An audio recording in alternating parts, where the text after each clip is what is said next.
Welcome to the module on Strategic Human Resource Management and International Human Resource Management.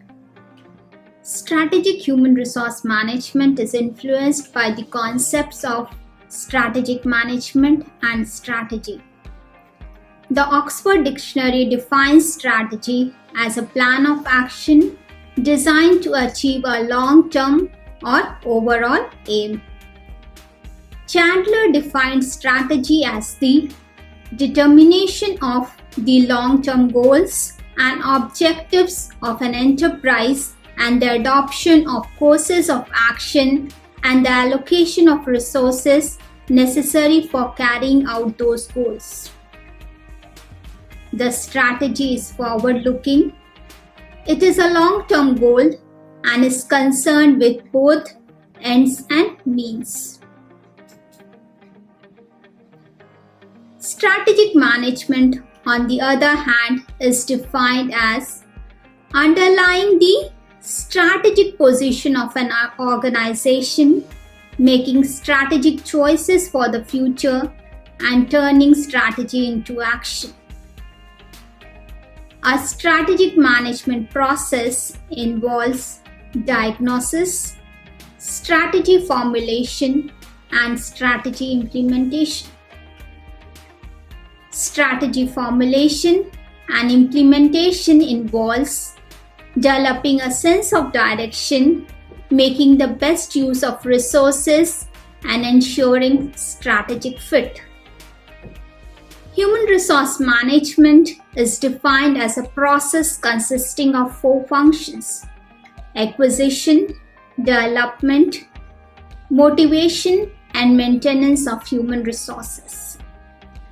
Thus, by bringing together all the above concepts, we can say that strategic human resource management is the interface between human resource management and strategic management. Strategic human resource management is systematically linking people with the firm. Strategic HRM is an approach that defines how HR strategies and integrated HR policies and practices can facilitate the achievement of an organizational goal. Strategic human resource management involves the following 3 propositions. First, HR as a source of competitive advantage to an organization. HR strategies in line with business strategy. Third, individual HR strategies should be coherent and integrated, that is, linked to one another to give mutual support. Example, talent management strategies linked to reward strategy and vice versa. The fundamental aim of SHRM is to achieve sustained competitive advantage which can be assured through skilled, engaged, committed and well-motivated employees. The main objectives of strategic human resource management are: first, to achieve integration. The vertical integration of HR strategies with business strategies and the horizontal integration of HR strategies. The second objective is development and implementation of coherent and practical HR policies and programs so as to meet business needs, at the same time individual needs. The third objective is to contribute to the formulation of business strategies by drawing attention to the ways in which business can capitalize on the advantages provided by the strengths of its human resources. After discussing the objectives of strategic human resource management, let's elaborate the concept behind strategic HRM. The 2 underpinning concepts include resource-based approach, and strategic fit. The resource-based view of the firm provides a conceptual basis for emphasizing that key human resources are sources of competitive advantage. Sustained competitive advantage can be created via unique resources and capabilities that are valuable, rare, inimitable, and non-substitutable. The strategic goal is to achieve organizations that are intelligent and flexible than its competitors. This can be achieved through the enhancement of human capital. Thus, resource-based HRM approach suggests that HR strategies on rewards and talent management are strongly influenced by the need to attract, retain, and motivate talent. The second underpinning concept is strategic fit. Human resource management is largely about integration and adaptation.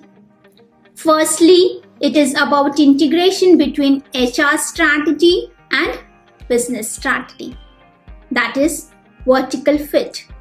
The second, it also talks about horizontal fit.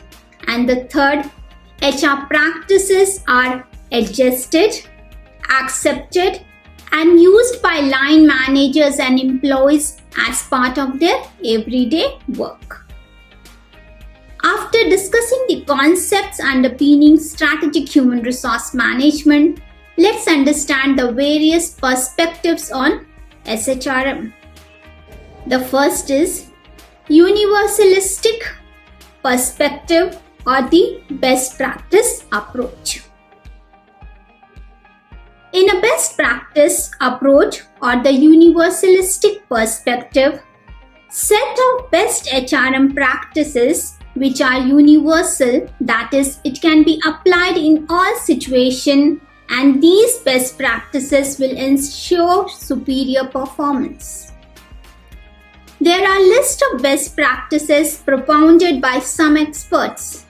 One such list was given by Pfeffer in 1994. It includes employment security, selective hiring, self-managed teams, high compensation contingent on performance, training to provide a skilled and motivated workforce, reduction of status differentials, and sharing information. These are the best practices propounded by Pfeffer in 1994. The second perspective is what is the contingency perspective or the best fit approach.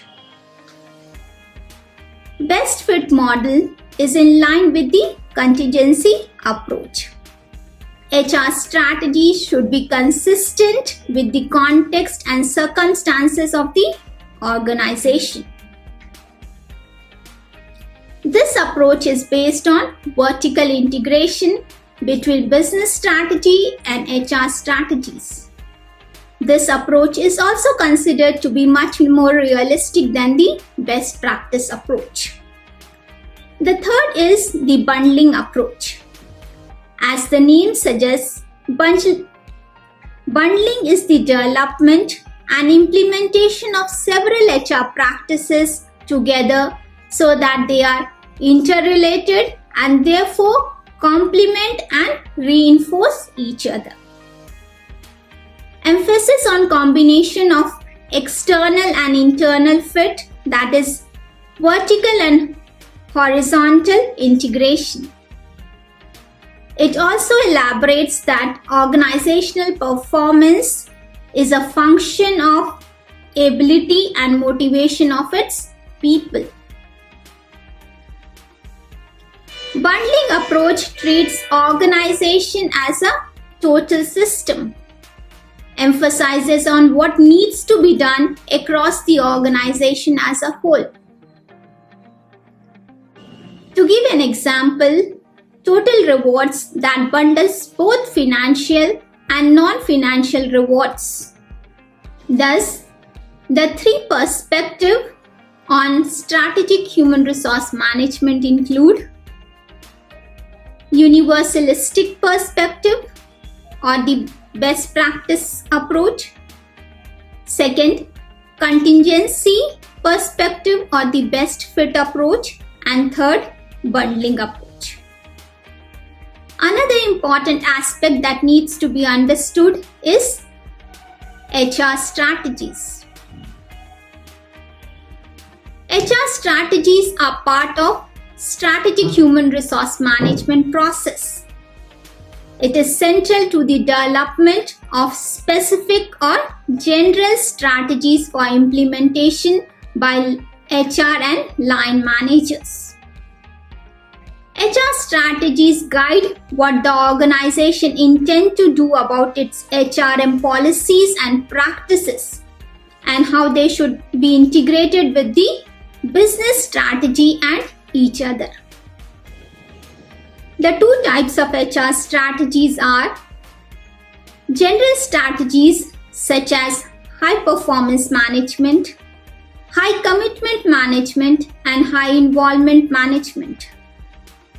On the other hand, specific strategies relate to the different aspects of HRM such as learning and development, rewards, corporate social responsibility, human capital management, talent management, and so on. With this, we conclude the concept of strategic human resource management and move on to discuss the concept of international human resource management. So, what is international human resource management? According to Morgan, IHRM is defined as the interplay among three dimensions: human resource activities, type of employees, and countries of operation. HR activities, as per the definition, include procurement, allocation, and utilization of human resources. Types of employees refer to host country nationals, parent country nationals, and third country nationals. Countries of operation include host country, home country, and other countries. The complexity of international human resource management can be understood by highlighting the difference between domestic HRM and international HRM, which includes more HR activities wherein HR department in case of IHRM is required to engage in new sets of activities. There is a need for broader perspective in international human resource management based on locations across the world. There is more involvement in employee personal lives during the process of both expatriation and repatriation. International human resource management involves greater risk exposure as the cost of going wrong is very high. Cultural, political, legal, and economic differences of other countries influence HR policies, such as dealing with global staffing pressures is quite complex and challenging. The adherence to rules and regulations of the host country also adds to the complexity. Designing HR practices on account of the various cultural differences is critical. International human resource management thus requires special attention with respect to HR practices such as recruitment and selection, socialization and training, performance management, compensation, employee relations, and repatriation. That is, people coming back to their own country.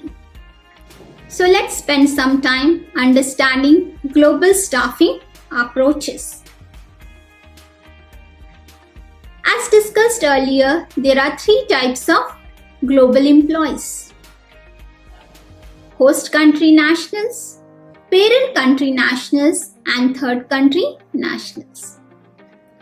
The approaches used include ethnocentric approach, polycentric approach, and geocentric approach.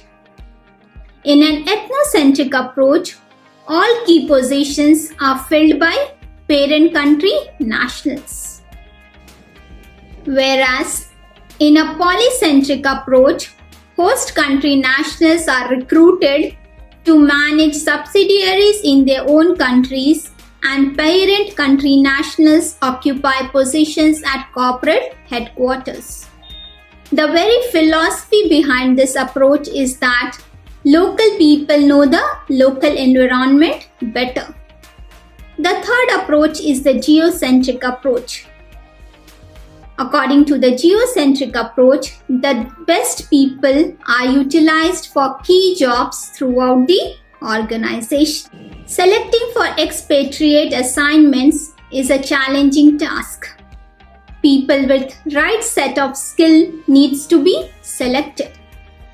Some of the core skills required for successful completion of expatriate assignment include experience, decision making, resourcefulness, adaptability, cultural sensitivity, team building, and maturity.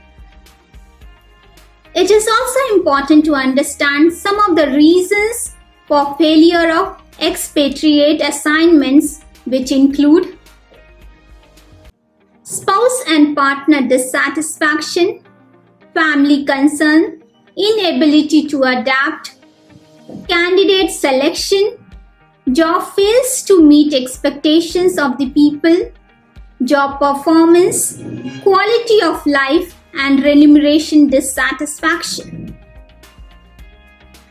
So the question is, what are some of the ways in which an organization can make an expatriate assignment succeed? And some important ways include: first, providing realistic preview, which include information on the overseas operations, adjustment to local conditions, career progression overseas, re-entry policy on completion of the assignment, pay and special benefits such as home leave and children education. The second includes carefully screening the candidates for expatriate assignment. Other ways include improved orientation, cultural and language training, and improved benefit packages. Training programs for expatriate needs to be carefully designed and include the following steps. First, identify the type of global assignment. Second, conduct a cross-cultural training needs analysis covering organizational analysis and requirements, key task analysis, and individual analysis of skill. The third is establishing training goals and measures, such as understanding the role of cultural values and norms and increasing interpersonal skills. Fourth, developing the program. The content should cover both generic and specific cultural orientation, and a wide variety of methods should be used in the process of training. Areas of training could include political, historical, and economic environment of the host country. Information such as housing, healthcare, education, daily living, working knowledge of foreign language should be imparted. Cultural awareness should also be developed. The various methods which could be used in the process of the training program could be use of videos, lecture, case study, role play and simulation, language training and field experience. Finally, evaluation of the training program to see how effective it is and is it meeting the objective or not. Pay and benefits play a very important role. The policy of most organizations is to ensure that expatriates are no worse off because they have been posted abroad. The basic choice is whether to adopt a home-based or a host-based policy for expatriates. The home-based, or what is popularly known as the balance sheet approach, is the most popular of these approaches. The value of the salary of expatriate is the same as in their home country. The home country pay and benefits form the foundation of this approach. Adjustment to home package to balance additional expenditure in host country is done. The next approach is the host-based approach. In a host-based approach, the assignee is transferred to the host country payroll and receives base and incentive pay based on host country compensation practices and regulations. This method ensures equity between expatriate and host country nationals. The host-based method is certainly equitable from the viewpoint of local nationals, and it can be less expensive than home-based pay. Any organization should pay equal importance to both expatriation and repatriation.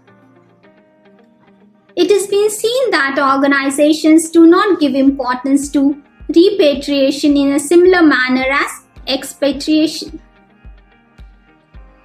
As their chances of employee experience culture shock during expatriation, there are chances of reverse shock in case of repatriation.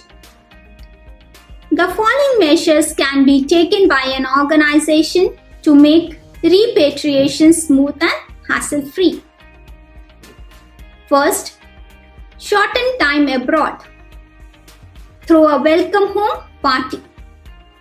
Get feedback from employee and the family.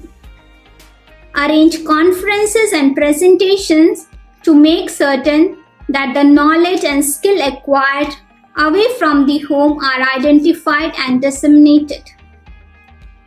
Have returnees advise future expatriates. Develop reorientation programs.